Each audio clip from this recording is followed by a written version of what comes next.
આજે ફરી એકવાર રાજકોટની વાત. રંગીલા રાજકોટની રંગત તો હવે સાવ ઉડી જ ગઈ છે, પણ વાત એ છે કે વારે વારે રાજકોટની જ વાત કરવામાં અત્યારે આવી રહી છે. સોશિયલ મીડિયા હોય કે પછી સોશિયલ અકાઉન્ટ્સ હોય, રાજનેતા હોય કે પછી કોઈ પણ વ્યક્તિ હોય, દરેકના મોઢા ઉપર અત્યારે રાજકોટની જ વાત ચાલી રહી છે. અત્યારે તમારી સાથે હું પણ રાજકોટના જ કિસ્સા ઉપર વાત કરી રહી છું. આમ તો જરાય મન નથી કે આ વિષય ઉપર વાત કરી શકાય, કારણ કે જ્યારે પણ આ વિષય ઉપર વાત કરીએ છીએ ને ત્યારે માતાના રુદનના દ્રશ્યો આંખોની સામે આવે છે. એ હૈયાફાટ રુદન જ્યારે દેખાય છે ને ત્યારે એમ થાય છે કે શું એ વાત કરવી આ વિષય ઉપર.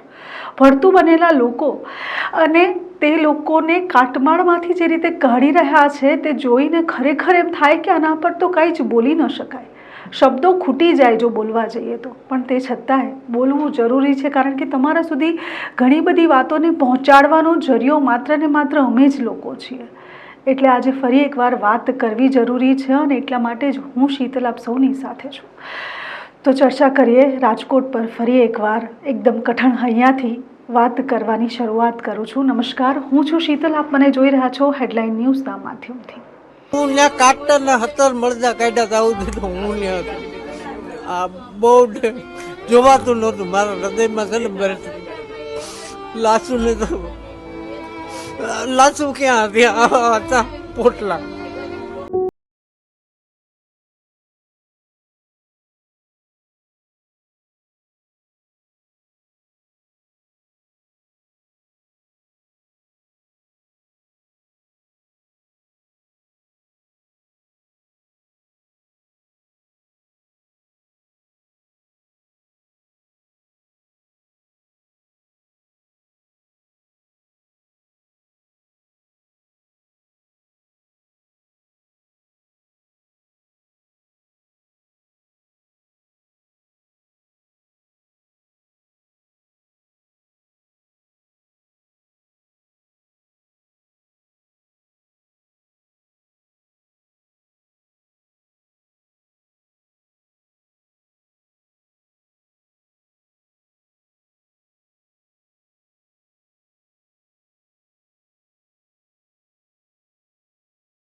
ટીઆરપી ગેમ ઝોન ડેથ ઝોનમાં કઈ રીતે પરિવર્તિત થઈ ગયું તે તો હવે આજકાલ આખા ગુજરાતભરના નાના નાના બાળકોના મોઢા પર છે.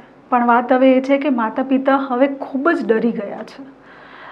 બાળકોને પિકનિક મોકલવા કે નહીં તે માતા પિતા હવે ક્વેશ્ચન કરીને બેઠા હતા કે યાર પિકનિક મોકલીશ ને ક્યાંક મારું બાળક ડૂબી જશે તો. પણ હવે તો પ્રશ્ન એ થઈ ગયો કે ગેમ ઝોનમાં ગેમ રમવાય ન મોકલી શકાય, કારણ કે ઘણા માતા પિતા તો એવા હતા કે બાળકને 2 કલાક માટે મોકલ્યું હતું અને ફરી એ પરત જ ન આવ્યું. આમાં કોનો વાંક હશે તે મોટો પ્રશ્ન છે ને, પણ વાંક આમાં દરેક વ્યક્તિનો છે. સૌથી પહેલો વાંક એ વ્યક્તિનો છે જેને આ 2 પ્લોટ્સ જે છે તે ભાડે આપી દીધા. પાર્ટી પ્લોટના નામે આ જે બંને પ્લોટ છે તેની ફાળવણી કરવામાં આવી હતી અને તેના ઉપર એકાએક જે ગેમ ઝોન બાંધી દેવામાં આવ્યું તે આખું ગેરકાયદેસર હતું. એટલે સૌથી પહેલાં જે કસૂરવાર કહેવાય તે આ પાર્ટી પ્લોટના માલિક કહેવાય. તેના પછી જે કસૂરવાર છે તે લોકો છે જેને ઇન્વેસ્ટ કર્યા છે. એટલે કે સૌથી પહેલાં તો હું વાત કરીશ એકદમ રંગીન મિજાજના માણસ યુવરાજસિંહની. તેનો એક શોખ હતો કે તેને બાઇકર બનવું છે, તેનો એક શોખ હતો કે તેને ગોકાર્ટિન ચલાવવું છે, અને તેનો એક શોખ હતો કે મને ગેમ રમવી ગમે છે. એટલે તે અને તેનો પાર્ટનર બંનેના જુનૂનથી આજે કેટલા લોકો ભરતું બની ગયા તે તેને નથી ખબર. કોઈ પણ પ્રકારના કાગળિયા વગર રાતોરાત ઊભું કરાયેલું આ TRP ગેમ ઝોન એકદમ ચકાચોંધની રીતે બનેલું હતું, અને તેને જોઈને કોઈ પણ વ્યક્તિ આકર્ષાય. અને વાત તો એ હતી કે રાત્રે 2-2 કલાકનું ત્યાં વેઇટિંગ ચાલતું હતું.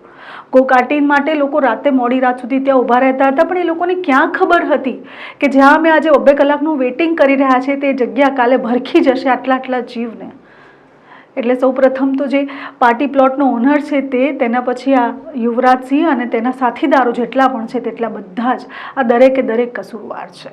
તેના પછી કસૂરવાર કોણ છે ખબર છે? તેના પછી કસૂરવાર છે એવા યુટ્યુબર્સો અને એવા ઇન્સ્ટાગ્રામના ઇન્ફ્લુએન્સરો જે આવી રીતે થોડા ઘણા પૈસા કમાવા માટે માત્ર 500 થી 700 રૂપિયા તેઓને મળતા હોય કદાચ એક રીલ અને એક વિડીયો પોસ્ટ કરવાના. રાજકોટના જેટલા પણ ઇન્ફ્લુએન્સરો છે તેઓએ શરમ અનુભવવી જોઈએ, કારણ કે તેઓ આ બધી સ્કીમોના વિડીયોઝ બનાવીને પોતાના સોશિયલ અકાઉન્ટ પર એટલા હદ સુધી પોસ્ટ કરતા હતા કે લોકો આકર્ષાઈને ત્યાં પહોંચી જતા, અને તેના પછી માત્ર 99 રૂપિયામાં એક સ્કીમ આપવામાં આવતી હતી કે તમે આવો અને તમારા જીવને જોખમમાં મૂકી દો.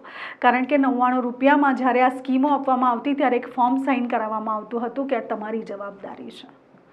2,000, 1,500 લીટરના પેટ્રોલ અને ડીઝલના કારબા ત્યાં હતા. તેની સાથે સાથે દારૂની મહેફિલો રોજ રાત્રે ત્યાં મનાતી હતી. જે લોકોએ આ બધાને પરમિશન આપી તે લોકોના મોઢા પર તો શરમનો તમાચો એટલા જોરથી મારવામાં આવે કે કદાચ તેઓને અહેસાસ થઈ જાય કે આ જે થયું છે ને તે માનવ સર્જિત દુર્ઘટના અમારા કારણે જ થઈ છે. હાઈકોર્ટે પણ કહી દીધું સીધું કે ગુજરાતની સરકાર ઉપર અમને જરાય ભરોસો નથી, કારણ કે ન્યાયના નામે તે લોકો પિંડું વાળીને અત્યારે મૂકી દેશે. એટલે જ રાતોરાત ગઈકાલે મ્યુનિસિપલ કમિશનરની બદલી કરી દેવામાં આવી. એ જ આ કમિશનર છે જે કોઈ પણ મીડિયાના સવાલને જવાબ આપવાના બદલે હાથ જોડીને ત્યાંથી ઊભા થઈને રવાના થયા હતા. શું તેઓને નથી ખબર કે 33 જેવા લોકો ભરતું બળી ગયા છે, અને તેની સાથે સાથે કેટલા લોકોને તો અત્યારે JCBથી કાટમાળમાંથી કાઢવામાં આવી રહ્યા છે. કોઈની વીંટી મળે છે, કોઈનું કડું મળે છે, કોઈનો હાથ મળે છે, કોઈકનો પગ મળે છે. અને સૌથી વધારે તો વાત ત્યાં દુઃખની છે કે પરિવારજનો આજે 3 દિવસે પણ રડી રહ્યા છે કે અમારા સ્વજનના મૃતદેહ તમે આપી દો. કોઈક નવયુગલ જે હતું, જે લગ્ન કરવાનું હતું ટૂંક સમયમાં, તે બળીને ખાખ થઈ ગયું. કોઈક એવો પિતા જે અત્યારે એવું કહી રહ્યો છે કે હું બધાને મારી નાખીશ, તેને આખું પરિવાર ગુમાવી દીધું. એક એવી માતા જેની ખાલી એક જ દીકરી હતી ને જે કમાવા માટે જઈને ગેમ ઝોનમાં નોકરી કરતી હતી. માત્ર 7,000ની નોકરીમાં એ દીકરી ત્યાં લાગી હતી ને અઠવાડિયાની અંદર તો એ દીકરી બળીને ખાખ થઈ ગઈ. તે માતાનો એ કમાઉ પુત્ર હતી તે તો ગઈ જ, પણ આ બધા ઉપર તમાચો માર્યો છે આ તંત્રએ. અને મજાની તસવીરો પણ આપણી સમક્ષ રજૂ કરીએ ત્યારે તમે જોઈ શકો કે જે પાછળ તસવીરો ચાલે છે ને તેમાં તંત્ર શાંતિથી ખુરશીમાં બેઠું છે, જાણે કંઈ લહાણી ન થતી હોય. આ મૃત્યુની લહાણી થઈ રહી હતી, અને આ જે લોકો બેઠા છે ને તે અટ્ટહાસ્ય કરી રહ્યા છે અને કહી રહ્યા છે કે અમે લોકો બેઠા છીએ, હજુએ બેઠા છીએ, અને આવા તો બધા કાંડ થશે જ અને થવા જ દઈશું, કારણ કે અમારા ખિસ્સામાં જે પૈસા આપવામાં આવે છે ને તેનો ભાર એટલો છે કે અમારા કોઈનાથી ઊભું નથી થવાતું. આ ધારાસભ્યો છે, પાછળ જે લોકો બેઠા છે ને શાંતિથી, તે બધા રાજનેતાઓ છે. આ કાટમાળ જ્યારે નીકળતો હતો ને ત્યારે કોઈક અટ્ટહાસ્ય કરી રહ્યું હતું. તેના સાથે સાથે ધારાસભ્ય પાસે તો હવે કહી દીધું સીધું કે તમે રાજીનામું જ આપી દો, અને તે આપી દેશે કદાચ, કારણ કે તેને અત્યાર સુધીમાં ઘણા બધા નોટ છાપી લીધા છે. કમિશનરશ્રીઓ જ્યારે આ ઉદ્ઘાટનમાં ગયા ત્યારે તેમને કદાચ ખબર હોવી જોઈએ કે આજે આખું એ ગેમ ઝોન 2 વર્ષથી 2.5 વર્ષથી ચાલી રહ્યું છે. તેની પાસે ફાયર સેફટી નથી, તેની પાસે એક પણ પ્રકારના પરમિશનના કાગળિયા નથી. શું તમારી પાસે એટલા રૂપિયા હતા કે તમે મોંઘી દાટ ગેમ્સ ના ઇક્વિપમેન્ટ્સ જે છે તે મુંબઈથી અને ઇન્ડિયાની બહારથી એક્સપોર્ટ કરી શકો? તો તમારી પાસે એટલા રૂપિયા નહોતા કે તમે ફાયર સેફટીના સાધનો લાવી શકો? એક 10 થી 12 વર્ષનો બાળક જે છે તે 6 જણના જીવ બચાવી જાય છે. એ બાળકને સરાહનીય કામ કર્યું કહેવાય, કારણ કે એ બાળકે પોતાના જીવની પરવા કર્યા વગર આજે બીજા 6 જણને બચાવ્યા છે. આવા જાબાજોની જરૂર છે, આવા નફ્ફટ લોકોની જરૂર નથી ભારત દેશને અને ગુજરાત દેશને. એ બાળકે ક્યાંય નહોતું વિચાર્યું કે હું આજે જે ગેમ ઝોનમાં જઈ રહ્યો છું ત્યાં અમે લોકો બળીને ખાખ થઈ જઈશું. તેને પતરાને એટલી લાતો મારી અને બીક હતી એને કે હું પણ મરી જઈશ, પણ તે છતાંય તેને પોતાના જીવની પરવા કર્યા વગર બીજા 5 જે લોકો છે તે લોકોને પહેલાં ફાયર એક્ઝિટથી નીચે ફેંક્યા ને પછી એ પોતે કૂદ્યો. જે લોકોએ જોયું છે નજરે ને તે લોકો અત્યારે બયાન નથી કરી શકતા તે લોકોને શું થાય છે, પરિવારની શું હાલત છે. માતાઓ પિતાઓ ધ્રુસકે ધ્રુસકે રડી રહ્યા છે. કોઈ કહી રહ્યું છે કે આખું શરીર ન મળે તો કંઈ નહીં, અમને એક હાથ કે પગનો ટુકડો આપી દો. એટલે આ તો તમારી કઈ વિકાસની વાત કહેવાય કે તમે હવે એવો વિકાસ લાવી દીધો કે DNA ટેસ્ટ કરાવીને તમે તમારી બોડી લઈ જાઓ. આ તો ખાલી એક બે નાના એક્ઝામ્પલ છે. આની આગળ તો શું થઈ શકે તેની કલ્પના કરવી પણ અત્યારે મુશ્કેલ છે. રાજકોટે દરેકને રડાવી દીધા. જે રંગીલું રાજકોટ હતું ને એ રંગીલું રાજકોટ અત્યારે ધ્રુસકે ચડ્યું છે, કારણ કે સત્તામાં એવા લોકો બેઠા છે જે ખાલી પૈસા ખાવામાં માને છે. SITની રચના કરી દેવામાં આવી છે અને એના પછી સુભાષ ત્રિવેદીએ એક નિવેદન આપ્યું છે. એ નિવેદનમાં તેમણે કહ્યું છે કે કોઈને સાખી લેવામાં નહીં આવે, બીજા કોઈને નહીં. સાહેબ, આપને જ રિક્વેસ્ટ કરીશ કે ખરેખર કોઈને ના સાખી લેતા, કારણ કે આ જે લોકો ભડકે બળ્યા છે ને તેની સાથે સાથે આખા પરિવાર ભડકે રડી રહ્યા છે. વ્યક્તિ એક ગુમાવ્યો છે તે લોકોએ, પણ તેની સાથે સાથે આખું પરિવાર બળી બેઠું છે, કારણ કે તેઓના આસપાસ જે લોકો રહે છે તે પણ અત્યારે હૈયાફાટ રુદન કરી રહ્યા છે. તો પરિવાર પર શું વીતતી હશે તે જોવાની વાત છે. તેની સાથે DNA ટેસ્ટ અત્યારે 11 જણના મૃતદેહોને સોંપી દેવામાં આવ્યા છે. બાકીના લોકોના DNA ટેસ્ટ હજુ પણ થઈ રહ્યા છે. વાત એ છે કે બોડી એટલી હદ સુધી બળી ગઈ છે ને કે DNA ટેસ્ટ કરવું પણ મુશ્કેલ બની રહ્યું છે. એટલે સમય લાગી રહ્યો છે. આજે સવારે જ્યારે વાત કરીએ ત્યારે 8 થી 9 પંડિતો થઈને ત્યાં જે છે તે આત્માની શાંતિ માટે પૂજા કરી રહ્યા હતા. તમે આત્માની શાંતિ માટે પૂજા કરશો, પણ જે પરિવારની આત્મા બળી રહી છે તેની શાંતિ તમે ક્યાંથી લાવશો? શાંતિ એ જે મરી ગયા છે તે લોકોને તો જોઈએ છે, પણ તેની સાથે વધુ શાંતિ જે પરિવારના લોકો રડી રહ્યા છે ને તેને જોઈએ છે. કોઈને પણ સરકાર પાસેથી સહાય નથી જોઈતી, કારણ કે 4-6 લાખ રૂપિયા તમે કોઈકના જીવની કિંમત જે આંકો છો ને એ 4-6 લાખ રૂપિયા કદાચ વર્ષ-2 વર્ષમાં પૂરા થઈ જશે. પણ વાત એ છે કે તેને જે કમાવું પુત્ર ગુમાવ્યો છે ને તે કોઈ દિવસ પાછો નહીં આવે. એટલે સરકારશ્રીને ખાલી એક જ વિનંતી છે કે સહાયના નામ પર પૈસા ન આપશો, સહાયના નામ પર ભ્રષ્ટાચાર બંધ કરો. તમે ન્યાય પણ અપાવી દેશો, એકવાર તમે ગુનેગારને જેલના સળિયા પાછળ નાખશો તો શું તેનો કમાવું પુત્ર કે પુત્રી પાછા આવી જશે? એ નહીં આવી શકે. જીવના બદલે જીવ હોય તો તમે એ લોકોને ફાંસીની સજા આપો. જો તમે નથી જ આપી શકતા તો તમે એવા કડક પગલાં લો કે આગળ કોઈ એવું ભ્રષ્ટાચાર ના કરે. તમે એવા દાખલા બેસાડો, પણ નથી બેસાડતા. ત્યાં જ પ્રજા જે છે ને ત્યાં જ રડી રહી છે. આપણે બધા રીબાઈને જીવતા હોય ને તેવું લાગે છે, કારણ કે હવે ઘરની બહાર નીકળતા ડર લાગે છે.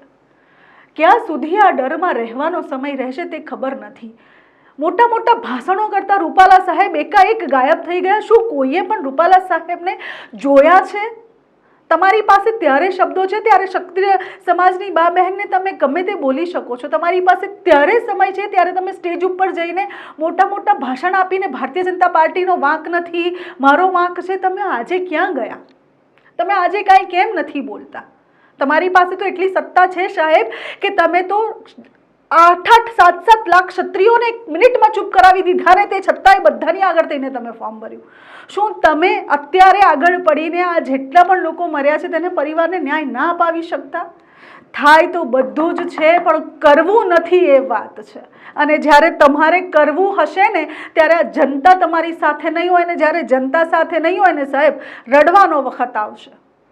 એટલે આજે રડતી જનતા છે ને તેની આંખોના આંસુ સુકાય ને તે પહેલાં તમે ન્યાય અપાવી દેજો, નહીંતર તો ખરેખર રંગીલું રાજકોટ રંગ ગુમાવશે ને ત્યારે તમારા બધાને જોવા જેવી થશે.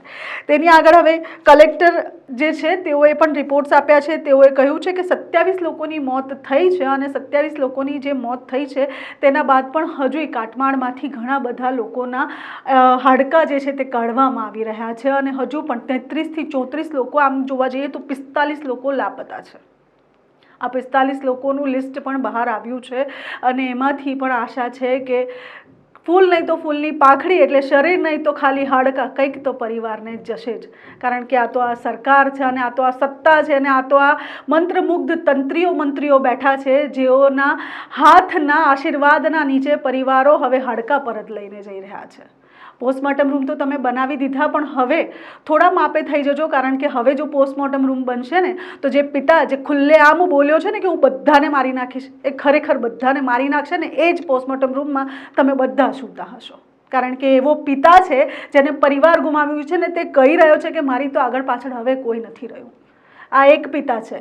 આવા ઘણા પિતાઓ છે જેઓએ પોતાના બાળકો ગુમાવ્યા છે ને જ્યારે હવે એવા પિતાઓ ભેગા થશે ને તો આ સત્તાના જે મંત્રમુગ્ધ મંત્રીઓ છે ને તે ઊભી પૂંછડીએ ભાગવાના છે. આ રાજકોટ એક દાખલો છે.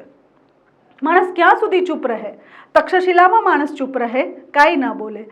બોટકાંડમાં માણસ ચૂપ રહે, કાંઈ ના બોલે. મોરબીમાં માણસ ચૂપ રહે, કાંઈ ના બોલે. અને તમને લોકોને મન ફાવે, તમને ખબર પડી ગઈ છે કે પ્રજા તો કાંઈ કરી જ નથી રહી. પ્રજા તો માત્ર 6 મહિના કેન્ડલ માર્ચ કરે છે. પ્રજા તો માત્ર 8 મહિના સુધી ન્યાય માંગે છે ને તેના પછી ચૂપ બેસી જાય છે.